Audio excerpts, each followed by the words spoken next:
The following is a local resident producer's program. The program content is the sole responsibility of the producer and does not necessarily reflect the views or policies of CATV2, Oshkosh Community Media Services, the City of Oshkosh, or Time Warner Cable.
Welcome to another edition of Eye on Oshkosh. Cheryl Hentz here, and on this edition we're pleased to be continuing our political interviews with the various candidates in the November election. I'm joined by Tony Palmeri and Emilie Heidemann as fellow interviewers tonight. Tony, of course, is a familiar face. He served on the City Council for a couple of terms and had his own show Commentary for a number of years. How many years? Probably 10. Okay, I got you beat then. Yeah, I got you beat. And Emilie is a journalism student at UW-Oshkosh. She's also an intern with the Oshkosh Scene, which is helping to bring these candidate interviews to you, and excerpts from these interviews will be published in their publication, courtesy of Emilie. So we thank the Scene for allowing us to help bring this to you. We're also pleased on this edition to welcome Brad Schimel to the show. He is the Republican candidate for State Attorney General. He's running against Susan Happ, the Democrat candidate. So we generally start out with political candidates, Brad, by just asking, tell us a little bit about yourself and why in the world you're running for this crazy race. Yeah, you do some days wonder, why'd you get yourself into running for a statewide office? But you know what? It is a beautiful state, and we're traveling, boy, I bet we average about 1,500 miles a week of campaign miles, and I've been to virtually every county, almost all of them, campaigning, and it's fantastic. There's great people. It's a beautiful state to drive around, so we're enjoying it, and I actually like campaigning, and I don't know if that's strange to say that, but I love the retail campaigning, meeting people, hearing what the issues are, and finding out what's important to them. Mm-hmm. Because ultimately, public service is customer service. And I tell that to my staff at the Waukesha DA's office all the time, that you've got to remember that you're in customer service, because if you forget that, then you've just become that bureaucrat that people complain about in government. And we're not going to be that. Okay. Excellent. What kind of, other than being the DA in Waukesha County, what has some of your experience been? Well, I've been with the Waukesha DA's office for almost 25 years now. I started as an intern in my last year of law school, and after a brief period in private practice, they had an opening, and I got hired. So I've been there as an assistant DA, and then in 2006 was elected the district attorney of Waukesha County, ran a contested race, and been there ever since. And I tell you, I really love the work. I'm not running for Attorney General because I can't stand being DA, but I'm running for Attorney General because I think I have something to offer the people. We have the people I'd be serving. With my years of experience, I've done some things. I've been part of things, I should say, because most important things you don't do alone. Sure. And so early on in my career, when I was in the traffic unit in the office, we were very concerned about recidivism with intoxicated driving cases. They just keep coming back over and over again, especially once you get to third offense. Mm-hmm. And so working with one of our judges, Mary Ann Becker, she died a few years ago, but we worked with Mothers Against Drunk Driving to create the first victim impact panel in the state of Wisconsin. And we had to do it without any taxpayer money because the county board wasn't opening up their checkbook. And we managed to do it, and that's still running now. It's a fantastically successful program, and other communities around the state have taken the template and done it for themselves. You know, and later on I was in the Sensitive Crimes Unit, which prosecutes child abuse, sexual assault, and elder abuse. And we became very concerned that when we had a child disclose sexual or physical abuse, the only place to go at the time was the Child Protection Center in Milwaukee. And first up, that frightened a lot of people from the suburbs to have to go into Milwaukee to do this downtown. But it was a great facility. The only problem was it was the only facility. So all of the counties in southeastern Wisconsin were taking kids there. So you'd have to schedule an appointment 2 weeks out. So you can't expect an 8-year-old who has finally gotten the courage to tell you about some abuse, usually by someone close to them, to now bottle it up. We'll talk to you more about in 2 weeks when we have the appointment. It doesn't work, and we felt we're better than that. And we set out in Waukesha County to open up our own child advocacy center.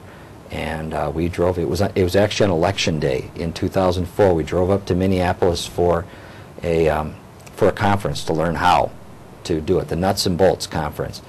And we were people of all different walks of life and political persuasions. And actually, you know, we all met in the parking lot where we were going to carpool up in one of the executive directors from a nonprofit's minivan. And you know, I looked around, and I have my political leanings, and I know others have different ones. And I said, you know what, guys, it's election day. We should make an agreement. We won't talk about elections. We won't talk about politics this long drive. And we didn't. And you know, I found out instead that one of the other people going also she has an adopted son. I have 2 adopted daughters. We got talking about the adoption process and all that. Actually, my oldest daughter was born here in Oshkosh, at Oshkosh Mercy. But we had a great, we bonded on that trip then, and we learned how to do it. And we came back and we said, we're going to make this happen. And about 2 years later, we opened the doors on the first full-service child advocacy center in the state of Wisconsin. What I mean by that is it goes everything, one-stop shopping under that roof, and we're nationally accredited because of that status. And we did it without a dime of taxpayer money, and we own the building that it's in. We managed to get charitable donations and things, and we built the template that other communities around the state have used as well. And now there are child advocacy centers all around the state. There's one up in the Fox Valley now that kids don't wait. And now, instead of waiting 15 days for an interview, that child will be interviewed within 24 hours, and usually the very same day that they make the disclosure. Within hours, they will be there having an interview. And we've been able to use this successfully in domestic violence cases, where, as you can imagine, in a lot of domestic violence cases, kids are witnessing bad things in the home. We can bring those kids to that center now, and we've got the capacity. Every kid that could use a forensic interview or a medical exam because of some danger in their lives, we can take care of it there. And so, you know, I've been involved in things like that. We also, in Waukesha County, have the first alcohol treatment court that was founded in the state of Wisconsin. You know, another great thing, we're turning recidivism for people who don't complete our program are around 38%.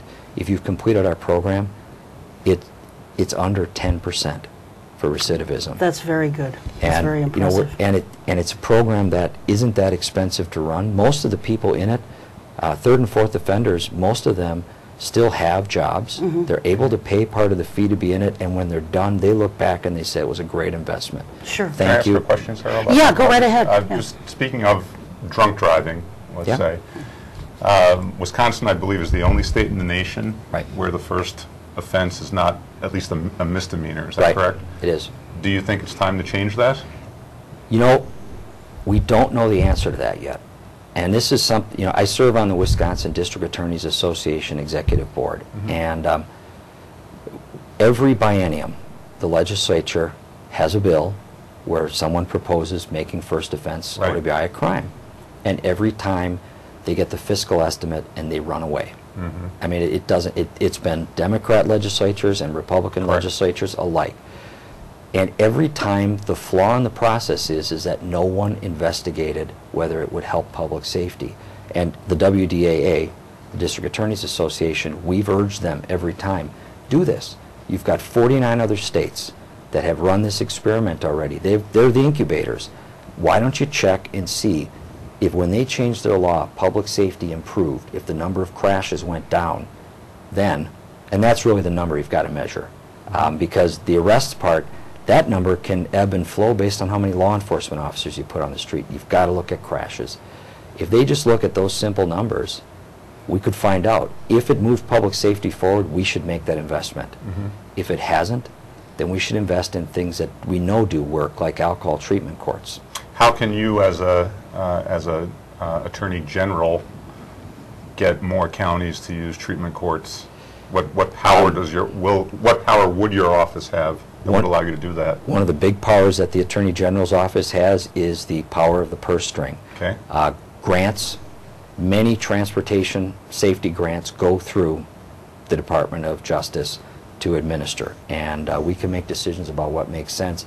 Right now, we had the legislature last year put $5 million into treatment and diversion court startup grants, and that's fantastic. Okay. But it's a start. Okay. Part of the problem too is sustainability.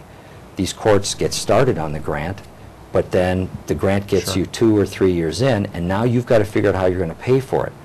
And you may be able to go make the case to your county board that you're saving them money, because they can measure jail days, you can measure a reduction in crashes, you could do other things that they could say, all right, you've saved us money, we're going to invest in this. One last question about substance abuse. Yeah, go ahead. I saw you speak, Brad, on Here and Now public television, and you identified heroin and prescription drug abuse as, unless I misunderstood, the main issue that you see yourself running on. Do you believe that heroin and prescription drug abuse are that much of a crisis in the state right now? Yes, and if you ask most law enforcement officers and prosecutors, they'll say the same. And this problem knows no boundaries. There are no socioeconomic or political boundaries. This is affecting every community in Wisconsin.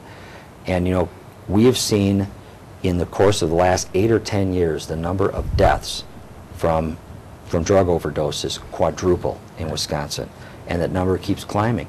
And what's really troubling is it's climbing at the same time that we've seen a large proliferation of Narcan, which is bringing people back from near fatal overdoses. Right, exactly. And it's being used a lot. In 2012, we had over 5,000 administrations of Narcan in the state of Wisconsin.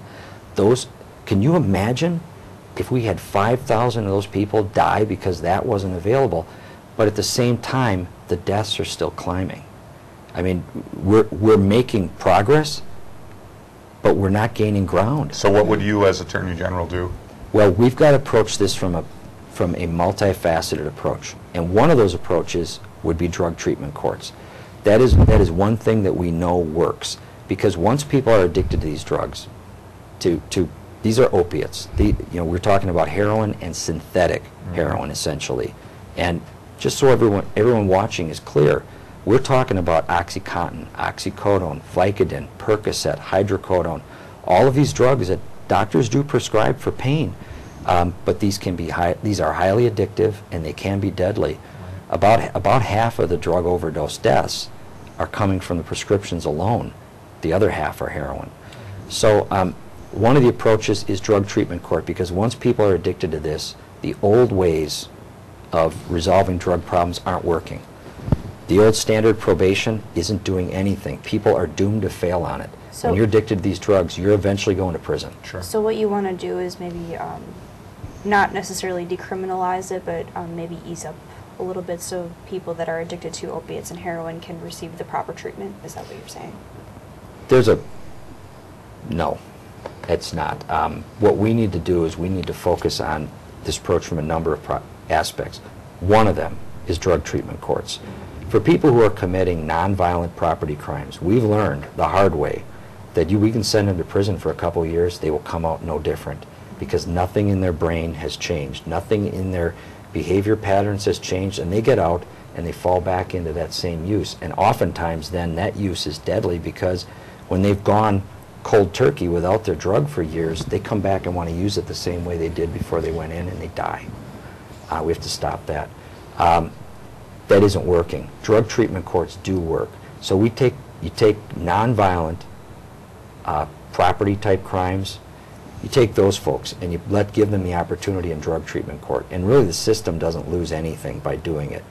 The risk is all on them, because if they succeed in drug treatment court and I don't send them to prison, I won. I'm saving the taxpayers a ton of money, and I've got a person coming out of drug treatment court now who is ready to be a healthy, contributing member of society again. So it's a win-win for us. If they fail in drug treatment court, well, they've already pled, at least in the Waukesha County Drug Treatment Court, and many of them, they've already pled guilty. The judge just goes to sentencing. So we lose nothing. So what is this drug treatment court comprised of? It's obviously it has to do with, you know, getting treatment. So if they maybe agree to get treatment, would it be like an exchange for something else, or how does this work exactly? It's much more than agreement to get treatment. We kind of live in their back pocket. Mm-hmm. And typically people take about 1.5 years to complete this kind of a program. And first off, there's a contract, and they agree to give up certain portions of their rights, and we agree that if they complete this, we're going to reduce the charge. And in Waukesha County, the reduction is they may have been facing a felony burglary, that in the end we're going to reduce down to a misdemeanor theft. So they've got a better chance at having success, because we don't want them to complete this program and come out healthy again and then not be able to get a job. Mm-hmm. So we make that trade-off. But again, I think the risk is all on the participant. But as you come through the program, you get your freedom a little bit at a time. Because at first, when you get released from the jail, you're going to see the judge weekly, and then every other week. You're going to see your case manager 4 or 5 times a week. They're going to dig into everything going on in your life. You know, if your cat dies, we're interested in that, because we're watching for risk factors, for things that might cause you to go back to slip into using. But the other great thing about it was traditional probation. I mean, typically, if you mess up, your agent's options often are they can lock you up briefly, or they can just proceed all the way to revocation. With drug treatment court, we've got every option in the world available. We can step you back. We can lock you up for a brief period to deal with the problem. We can up your drug screens. We can up your meetings with your case manager. We can up your appearances with the judge. We've got everything available. But everybody who's ever taken a Psychology 101 course or raised a child knows that positive reinforcement is much more effective than negative reinforcement. And that's another great thing with drug treatment courts, is we reward success. And actually we do a lot more rewarding success than we do punishing failure. So by the time we get to the end, not only will they have demonstrated sobriety, because we don't trust, we verify. They'll have demonstrated sobriety, but on top of that, they will have learned over the course of this 2 steps forward, 1 step back process, they will have learned the tools to be successful and stay sober. Drug treatment courts work, and you've got to follow the model. You can't make up your own rules. You've got to follow the evidence-based model. They work, and that's one piece of the solution. Another piece, we've got to take the law enforcement piece seriously. If you're trafficking in these drugs, we got to take you out. You have to know it. And I'm very proud in Waukesha County, we are #1 in the state for prosecuting what are called Len-bias homicides. If you deliver drugs to someone and they die as a result of using those drugs, I can charge you with first-degree reckless homicide. Mm-hmm. We're #1 in the state for that, and I mean it to be that way, because if I'm gonna help these people that have the addiction, or if I'm going to win on the prevention side, I got to take the dealers out of the community. Mm-hmm. So law enforcement, treatment, and then prevention is the third really big piece of this, because as we're learning from the slow progress we're making, the only way we're going to win is if we can keep young people from experimenting with those drugs. Almost no one starts with heroin. Right. They almost all become addicted to prescription drugs first. And we're learning from people that come into our drug treatment court that most of them are starting to abuse prescription drugs as young as middle school. 13 and 14 years old. Brad, how do you feel about the, and I agree about drug courts. We've had one here now, I want to say about 7 years, maybe not quite that long. Very successful. I don't know that they include alcohol as part of that, but yeah, it was started more counties have drug treatment courts. Alcohol courts are not as common, but they're making a big difference. Yeah, well, that's good, because something needs to. How do you feel about the legalization of marijuana? I think outright legalization for recreational use would be a mistake for Wisconsin. Because? Because the marijuana that's available for sale now in the streets is exponentially more powerful than it was 15 or 20 years ago. It's a dangerous drug now. The Centers for Disease Control estimate that 1 in 6 that start using marijuana will become addicted, and I see in court regularly people who have unraveled everything about their life because of an addiction to marijuana. There's propaganda out there, and I think largely driven on the internet by people who would love to sell you marijuana out of a storefront rather than a street corner, that tries to convince people it's not addictive. The science says the otherwise, and also it's very unpredictable in how it's going to affect you. You know, alcohol, everyone is affected slightly differently by alcohol, but there are some general rules that apply pretty equally to everybody. You can drink 3 light beers and you can know when those effects are going to wear off. You can know what those effects mean to you. It's not possible to do that with marijuana. You know, physiologically, the effects are not as predictable, and you can actually, with the marijuana that's available now, there can be impairment for multiple days. It's a dangerous drug, and I think, frankly, there are enough pressures on our young people. There are enough places to trip them up. I don't think we need to send them the message that it's okay to be buzzed. Now, at the same time, let's be practical about this. Going to prison for marijuana use would be absurd. And in Waukesha County, we did some years ago already, as district attorney, my sheriff and I petitioned our county board and convinced them to create a county ordinance for marijuana, so we can issue a citation. We do not have to create a criminal charge. We created, I was part of creating a juvenile diversion program. It's not the right word, not juvenile, because it's for under 21, but a youthful diversion program, youthful offender diversion program, where somebody involved in a property crime or possession of marijuana or drug paraphernalia can go and complete this program. And it's about 9 months of meetings and community service and many other aspects. And frankly, you come out knowing an awful lot that I didn't know until I got to be much older. But they come out better, and then we don't ever file a case in court. So you've got to strike a balance. But I don't think the answer is to just outright legalize it. And I think we're going to see some problems in Colorado and Washington with their treatment facilities being overwhelmed. I want to talk about one of the hot button issues, and that, of course, is same-sex marriage. How does Brad Schimel personally feel about same-sex marriage? Okay, I'm going to open up here by making something very clear. Okay. As I do my job as Attorney General, my personal view on that issue has no business entering into the equation. My job as the state's lawyer is to defend Wisconsin's law until the Supreme Court says it's unconstitutional, or the people change it. So you start with that. But my view is I favor traditional marriage, one man, one woman. That's my personal view in my personal life. And and that's how I voted when the marriage amendment was on the ballot. Now, that doesn't mean that I don't accept that people of same sex can be deeply in love with each other and committed to each other. And you know, I've wondered whether government ought to be in the marriage business at all, and whether we ought to leave that to religion and other things.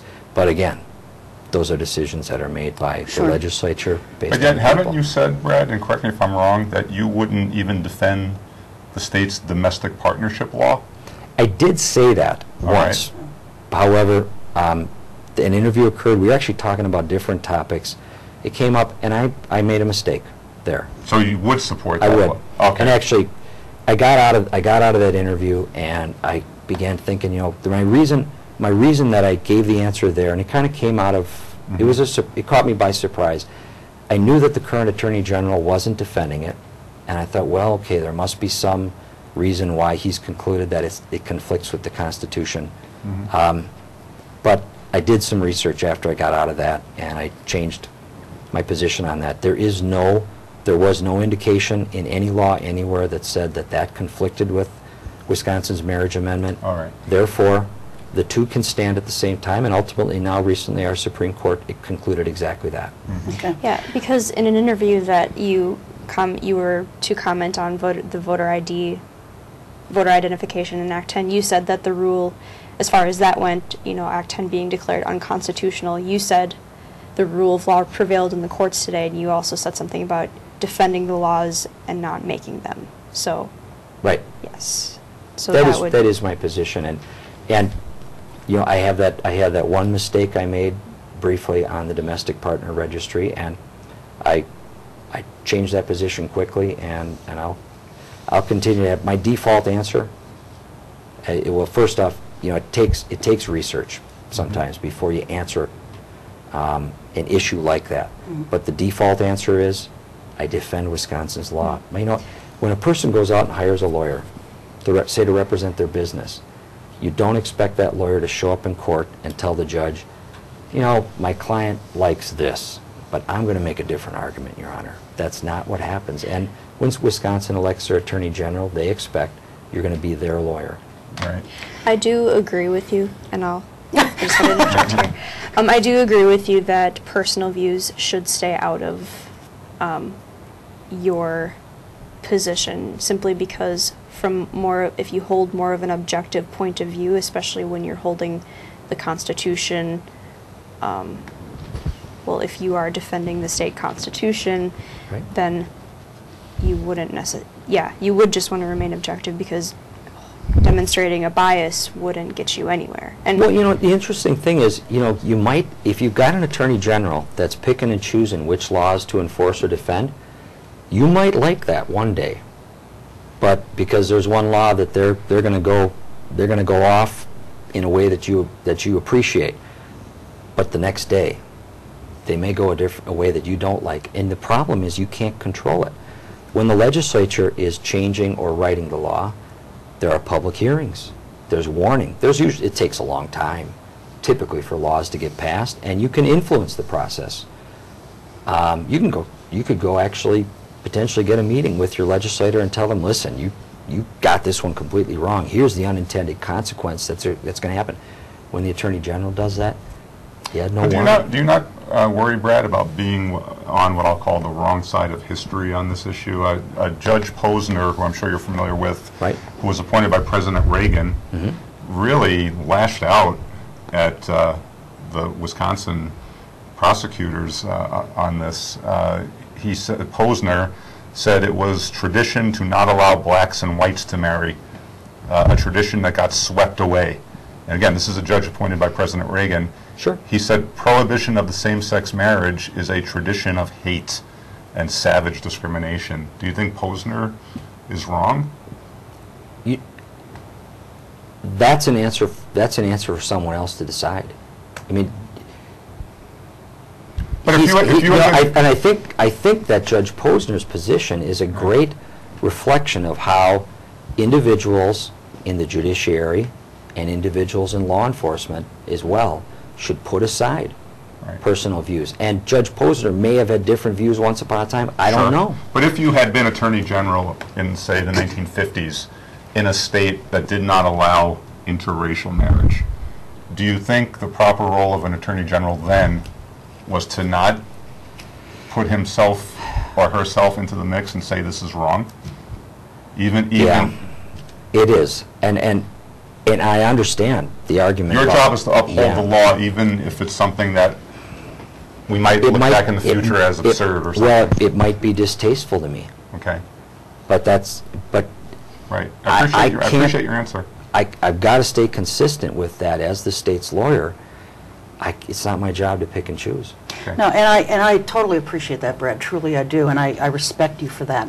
I guess I'm going to take it a little bit in a slightly different direction here.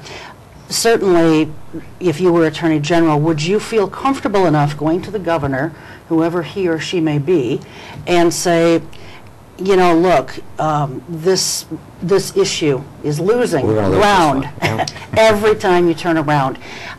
Maybe we should, you know, just put this on a back burner for right now, and, you know, fight the fights that we probably know we can win, because we're already probably going to be on the losing end of this one. You know, pick and choose the battles that you fight more vigorously for. Well, not only would I be comfortable doing that, that's part of the job, is the Attorney General represents state agencies, the legislature, the governor in legal challenges.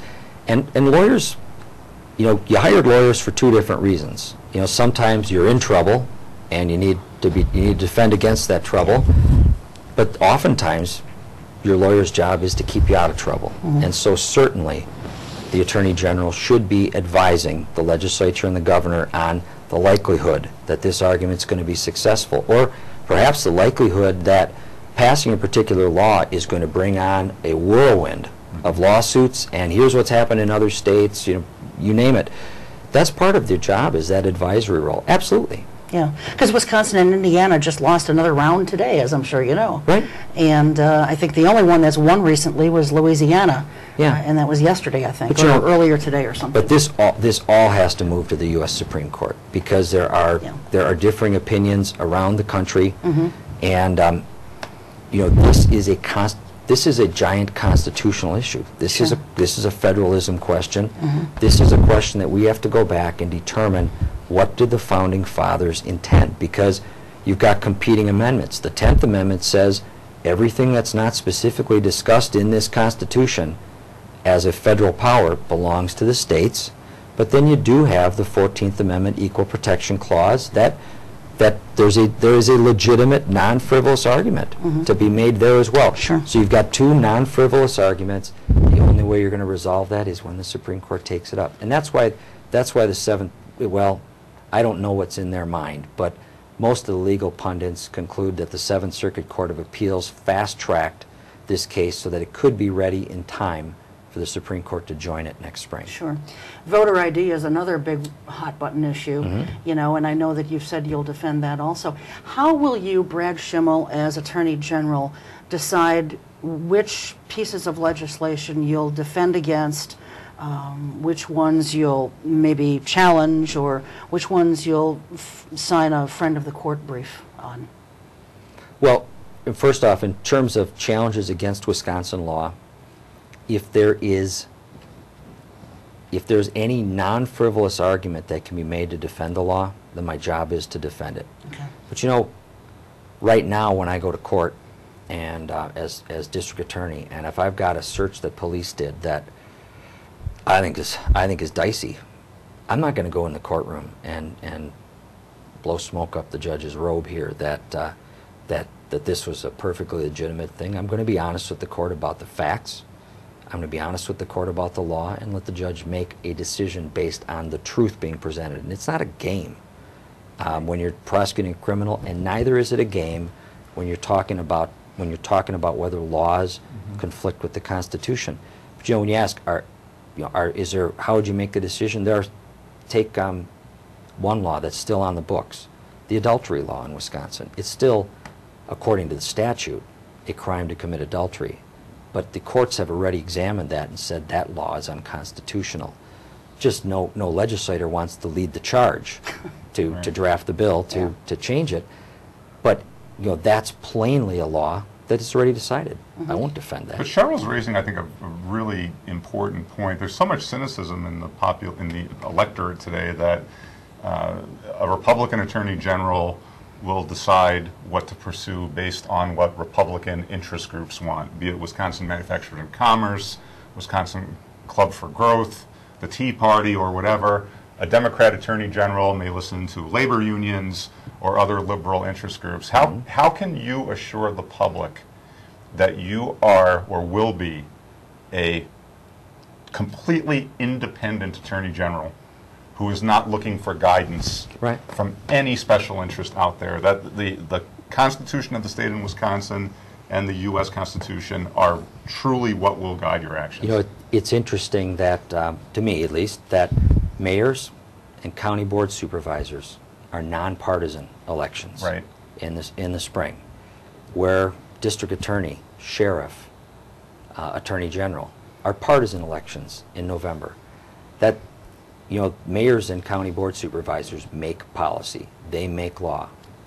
We don't do that. On the law enforcement side, that's not our job. We don't decide what the policy is going to be. So in terms of how do I assure people that I will be, well, first off, I'll stand on my record as district attorney in Waukesha County. I'm well regarded as a non-political district attorney. I'm in a very Republican county, and I am Republican.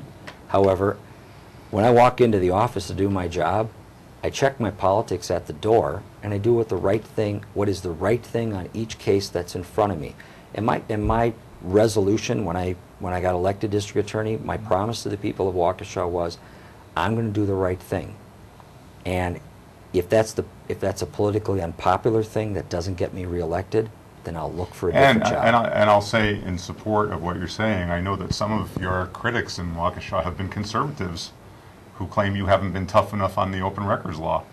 Now, Cheryl and I have been pretty rigorous on the Yes. open records and open meetings law over the years. We've actually filed complaints with the Attorney General's we office have. over it. Yes. So, Your critics claim that you're too quick to not prosecute or maybe even investigate further. We don't want you to go into too many individual cases, No. but give us your general philosophy of the open meetings and open records law, and what would you do as Attorney General as regards those very important laws? Well, relative to with public records complaints, Right. you know, they come to my office in virtually every case. I contact the governmental body that had the request made on them, and as soon as they hear from me, the person looking for the records gets their records. And the person's satisfied. Then they've gotten what they're looking for. With open meetings violations, you know, one of the options that's available to a judge, if you convict someone from a governmental body of violating the open meetings law, one of the things available is for the judge to undo the results of that meeting. Well, if you go forward on an investigation and a prosecution, you can now get yourself 7 or 8 months down the road before the judge makes that finding. And now, for 7 or 8 months, you've had something sitting on the books in a municipality, in municipal ordinances or something, that now has to be undone and start over. That's bad for everybody. So my philosophy's been, if I get one of those complaints and there's anything to it that maybe there is a violation, I contact the governmental body representatives. We talk about what's happened, and again, like with the public records laws, most of them recognize, yeah, we're going to have a do-over on this, and they will void what they did, and they'll have a new meeting that complies with the law. And ultimately, I think that better served the purposes of openness. It got us to that faster than going another route, and it did less damage.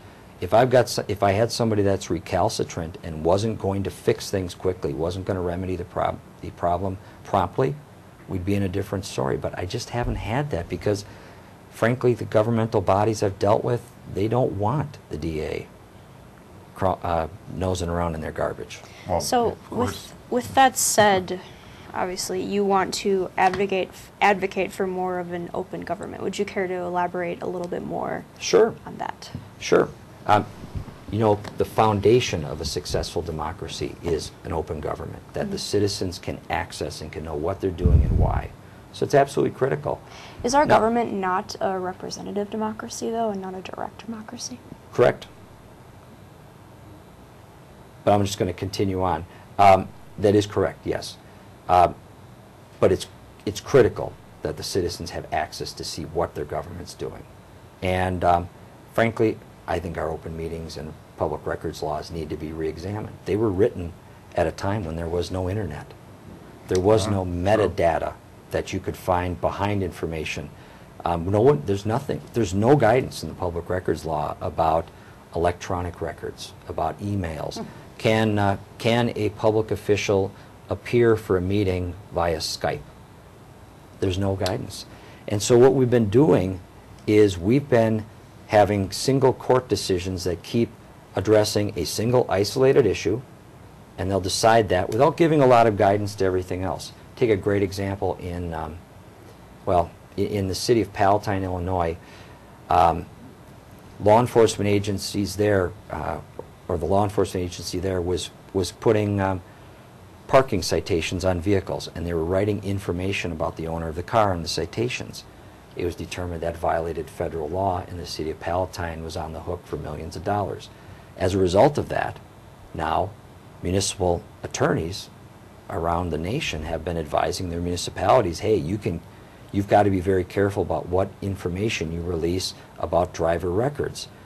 Well, some of them have gone so far now as to say, well, when we release an accident report, we've got to black out or redact information about the driver of the other car. Well, the reason you're asking for the accident report is so you might know who to sue. Yeah, exactly. And so we'll get frustrated attorneys representing individuals, insurance companies, or private citizens who can't find that information because the law enforcement agency has been advised to go so far because they're trying to navigate their way around a court case that really isn't addressing the real world big picture. So actually I had months ago I met with one of the board members from the Wisconsin Newspapers Association, and they had attempted in recent years to have a statewide gathering, including the media and law enforcement and Department of Justice, to talk about, can we recraft the law,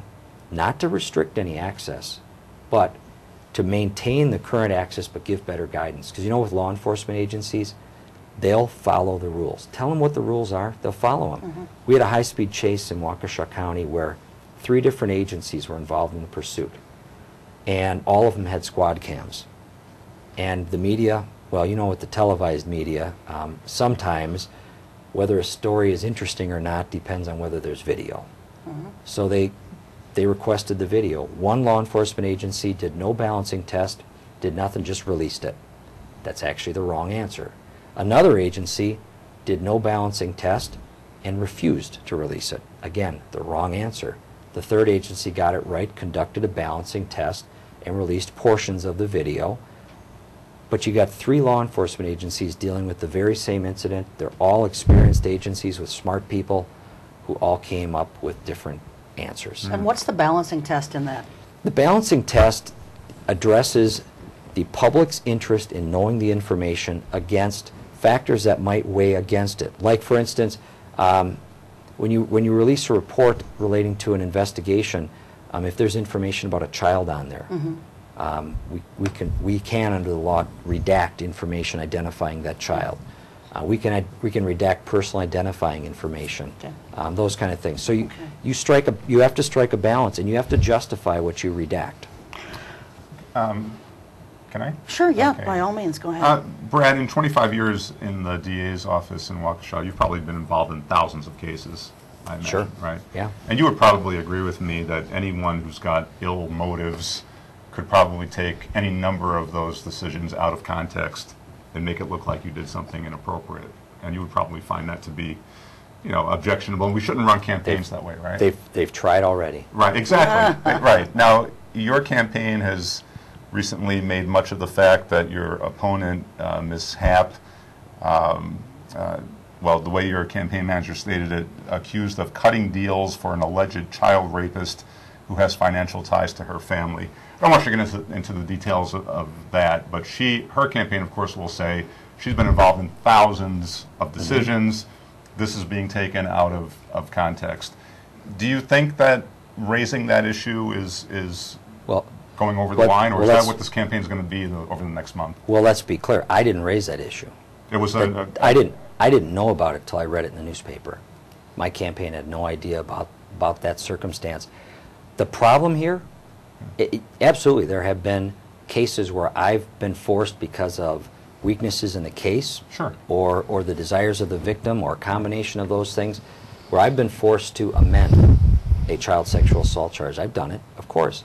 The challenge here with this is the judgment involved in doing that on a case where you have an independent financial gain to have, that you've got a business relationship with the person. That's the challenge here that I identify as the bad judgment. We're required as lawyers to avoid not just impropriety, but the appearance of impropriety. Right. And that's the challenge here. But again, this didn't come from my campaign. I didn't coordinate with anyone to create this. I didn't know anything about it. Right, but what will happen, I suspect, is that maybe both sides will end up getting supported by outside groups. Absolutely. Who will take issues like this and just blow them completely Yep. out of context. Don't you think that discourages people from voting? Yeah. People, you know, when people are polled, they say they hate negative ads. Exactly. But all the experts out there Say that say they work. And there seems to be evidence that that's the case. I'm working hard to raise money in my campaign so that I can run ads that at the end say, I'm Brad Schimel and I approve of this message. And I encourage your viewers to pay attention to that, because when you see the ad that says that, then you know that that's the message I'm delivering directly as So you're telling us that your campaign from here, and we're in early September until November, you're going to run a clean campaign. I'm going to work hard to run a clean Right, campaign. and any dirt will not be associated with your campaign. It will be others that will be raising it. Now, I am a lawyer, so I use words carefully. And, you know, if you're talking about comparing and contrasting our records, those kind of things, Sure. that's fair game. That's total To me, fair that's game. not dirt. I And agree I with that. absolutely intend to do that. I agree with that. So what are some strategies then that you could maybe get more voters to perhaps be on board, obviously? 'Cause, Well, you know, I mean, honest, as we were just talking about, unfortunately, in this day and age, a lot of voters don't want to watch a debate. They don't want to watch a show like this. because you also want to promote a more stable and predictable legal environment, so that would Right. obviously concern voters. So how, maybe elaborate or explain Well, that a little bit more? when if the Attorney General is enforcing the law the way it's written, and if the Attorney General defends the law, so when there's a challenge, you know the answer is going to be, when the law is challenged, you're going to hear from the Attorney General, the answer is, we will be defending that, it's our job.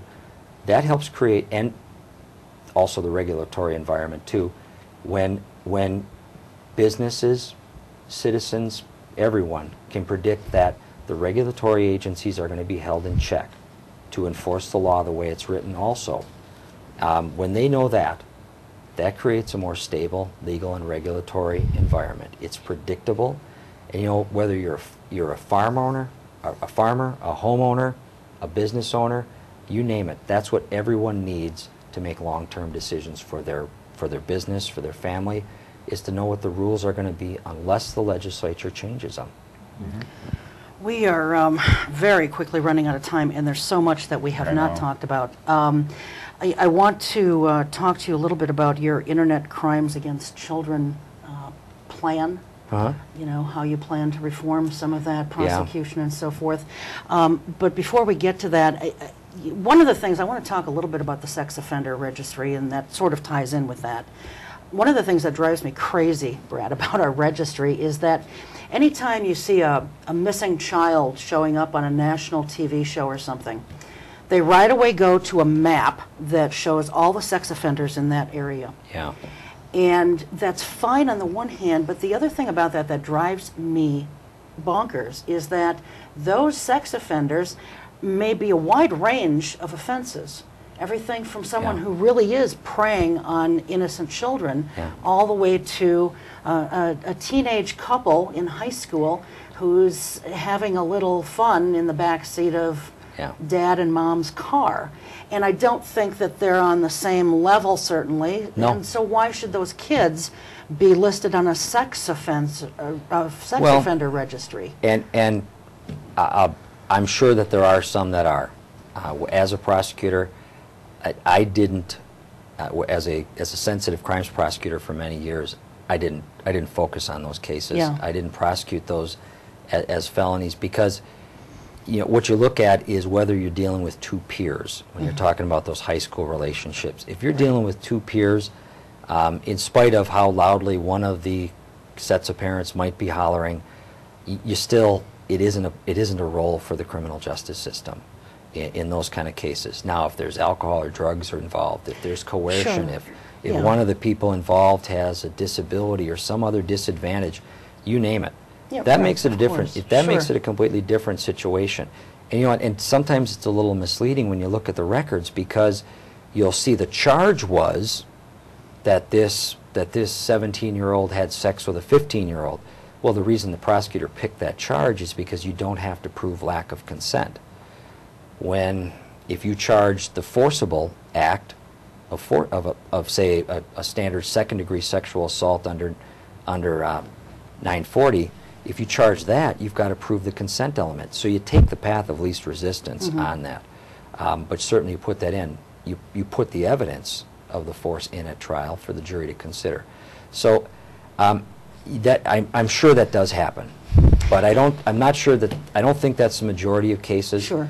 And prosecutors have, you know, more than ever, the decisions prosecutors make can destroy people's lives. You know, because now there's, beyond just the sex offender registry, it's even easier to look on the circuit court automation program. Right. That's why I felt strongly that that's why I worked hard to help create the youthful offender program, because, you know, that young person at 17 commits a retail theft, that stays on the circuit court automation program for 55 years. So your grandkids can look up the mistake you made back then. Yeah. I'd rather give them a chance to do something else, to earn that away. So you get a real second chance. You know, in 95 we changed adult court jurisdiction down to 17, and so now you've got high school juniors at times who are facing adult court jeopardy for their acts. It's tough. Tell us about what you want to do with regard to internet crimes against children, and keep in mind we've only got about 4 minutes. Okay. And we hope to touch on just a couple other things real quickly. Well, let me go fast. You know, I was one of the earliest prosecutors in the state going after internet travelers and child pornography as it was emerging as a new threat because of the internet. And because of that, I got involved. I was asked, and have been for years, one of the instructors at the State Internet Crimes Against Children task force trainings. And so many of the officers who do these investigations have tried to keep themselves awake through some of my lectures in these courses. That's a joke. But anyway, you know, we've got to make sure that those partners are trained up to take these investigations. We've been seeing now for the last several years, we've seen year after year the number of referrals from the National Center for Missing and Exploiting Children, NCMEC, seen them triple. You can't do it. You can't stuff 5 pounds of groceries in a 50-pound bag. And the plain fact of the matter is we've got to put more people on that task force working on these cases, and you've got to triage them. And if it's a case that can go to the local ICAC affiliate, Internet Crimes Against Children, if it can go to them, get it to them promptly so they can start working on it themselves. And if they need help, be there. But that's really a key thing. We can't let those cases sit. Human trafficking is another one.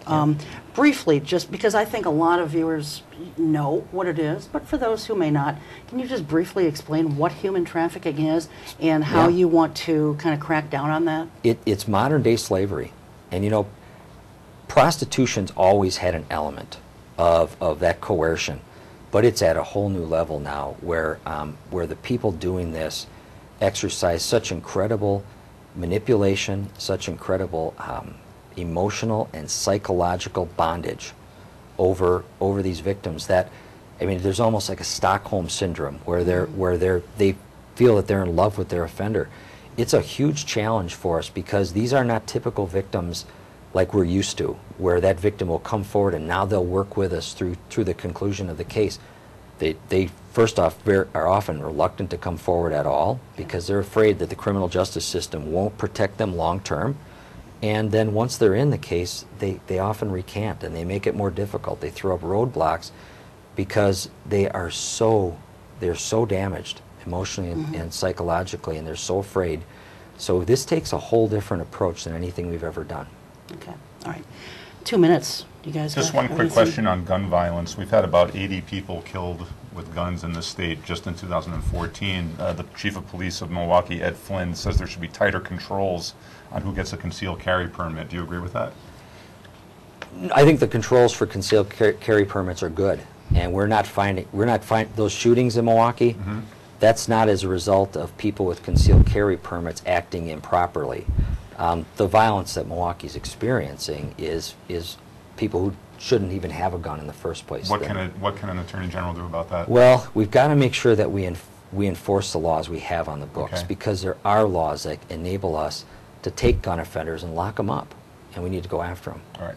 So, to backtrack to human trafficking, would you then perhaps maybe support like the decriminalization of prostitution and maybe perhaps ease up on that a little bit? Unless No, I don't think they're related. These women and girls that are locked into this, yes, many of them will have come to our attention multiple times on prostitution. We've got to be more sophisticated as law enforcement in recognizing that this isn't a woman or a girl who's voluntarily engaging in this. They're coerced into what they're doing, and then we don't go prosecute them. We need to go prosecute the trafficker that's got them involved in this. And frankly, I think we've got to be more aggressive about going after the people who are creating the demand, because I'm disgusted by the notion that there are so many adult males who would pay for sex with a teenage girl. It's just absolutely unbelievable. Treat the teenage girl more as a victim rather than as a criminal. Good. We're out of time. Thank you so very much. You said it would go fast. And it did. I can't even believe Thanks, it. Tony. Thank you, Emily. Thank you so very much. And in closing, I was given this last night. There is an event coming up on September 13th at the Opera House Square downtown. It's from 11:30 in the morning to 4 in the afternoon. It's called the Freedom Summer Comes Home event. It's the 50th anniversary observation. It's not a political event. So this show's been about politics, but this is not a political event. It's to honor the courage and commitment of those young Americans who participated in the events of Freedom Summer to integrate voting and to raise awareness about the power of the vote. There's going to be speakers. There'll be some, people singing and playing instruments. And so I've already got this up on our website, both my personal website, if you're a subscriber to that, and also the Eye on Oshkosh website, and I also put it on Facebook. So check that out. And thanks to all of you for joining us, and to the crew. Again, to Brad. Thank you. And to Emily and Tony. We'll see you next time. Until then, take care. Keep your eye on us. We've got our eye on Oshkosh.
Every day.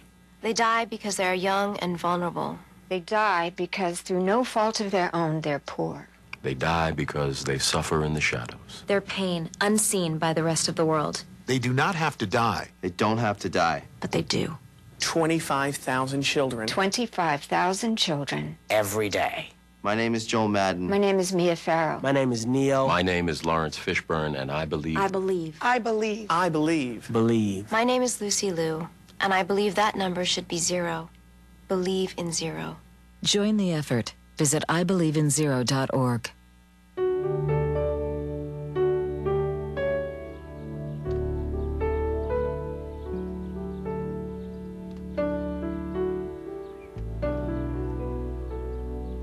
Dear Mom and Dad, well, I finally have some time off, so I'm taking a moment to write and tell you that I'm fine and doing well. We have good days and bad days over here. We try to remember the good ones and get through the bad ones as best we can. Mostly we have each other, and that's what keeps us going. That and the pride of our commitment to getting the job done, whatever it takes. I miss you all very much, and can't wait to get back to life as usual. Please tell everybody hello for me, and then I'll be home soon. And Mom, since you asked, if anyone wants to help, just tell them to contact the USO. You can't believe how much they do for us. With love, your son, Michael.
In 1977, when she says she couldn't afford it.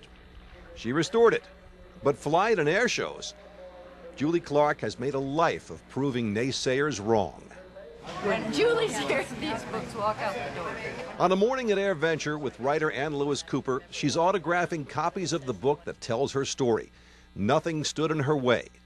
A twin, one of 3 girls, growing up in California with an airline captain dad. I always wanted to be an airline pilot. My dad was an airline pilot. I took my first flight with him in DC-3s and also in the Martins, the F-27s, and I'd come back and I'd go, Dad, I want to be an airline pilot. I really want to be a pilot. She'd already lost her mother young and was just 16 when her father, Ernie Clark, was killed by a man who had commandeered his airplane. Everyone aboard died.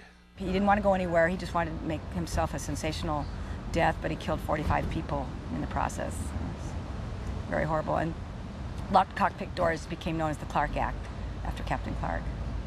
She spent junior year of high school as an exchange student in Chile. When I came back, John, I realized what a great country we live in. And I was 16 then, and I've never waned in that feeling that we are so lucky to live in the land of freedom. She learned to fly, but in those days, women did not command airliners. She became a stewardess, but soon broke through to become one of the first women airline captains for Golden West. The T-34 came soon after. Then 3 years with a 3-plane act, the Falcons, solo in 1980. In 1983, she heard Lee Greenwood's God Bless the USA on the radio. It brought together the red, white, and blue in her aerobatic act and in her soul. It was a brand new song. He had just written it just then, that year, 1983.